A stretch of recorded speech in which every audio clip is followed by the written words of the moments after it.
Dictation शुरू होगी 5 second बाद।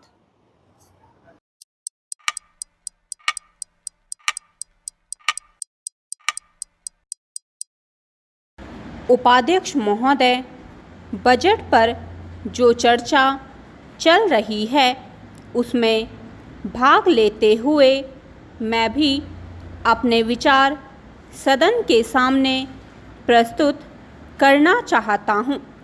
इस पर विचार करते समय दो स्थितियों को हमें दृष्टि में रखना होगा। एक दृष्टि यह है कि किस स्थिति से हमारा देश गुजर रहा है, उसमें हमें क्या करना है, और दूसरी दृष्टि यह है कि भविष्य में देश को किस दिशा में ले जाना चाहते हैं। जब तक इन दोनों दृष्टिकोणों को सामने रखते हुए इस बजट को नहीं जांचेंगे, तब तक हम यह निर्णय नहीं कर पाएंगे कि यह जो बजट हमारे सामने रखा गया है वह देश की दृष्टि से उचित बजट है या नहीं। जब मैं इस समय की स्थिति को देखता हूँ तो मेरे सामने देश की संकटकालीन स्थिति आ जाती है।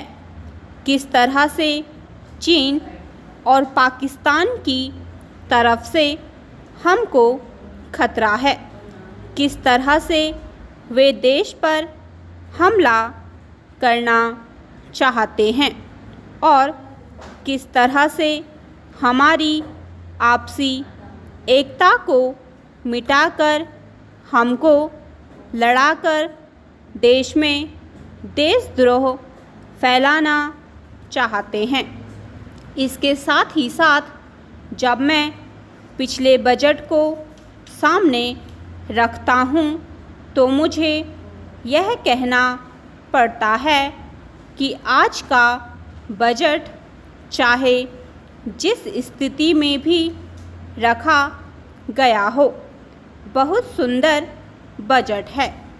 एक ईमानदार कोशिश हमारे वित्त मंत्री महोदय ने इस बजट को तैयार करते समय की है, लेकिन एक राजनीतिज्ञ की दृष्टि से जब मैं देश के भविष्य की ओर देखता हूँ तो मुझे यह कहने में कोई संकोच नहीं होता है कि कोई विशेष समाधान इस बजट से नहीं निकलता। मैं जिस पार्टी से संबंध रखता हूँ उसका जो उद्देश्य है उसको सामने रखते हुए मैं यह कह सकता हूँ कि जो हमारे सामने आदर्श हैं वे सब आज ही पूरे नहीं हो सकते।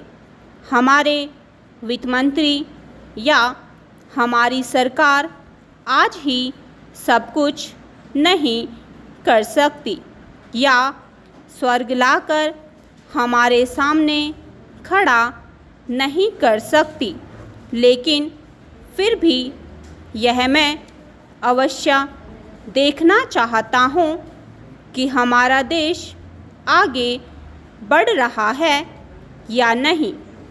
जिस दिशा में हम आगे नहीं बढ़ रहे हैं उसे देखकर मुझे निराशा अवश्य होती है।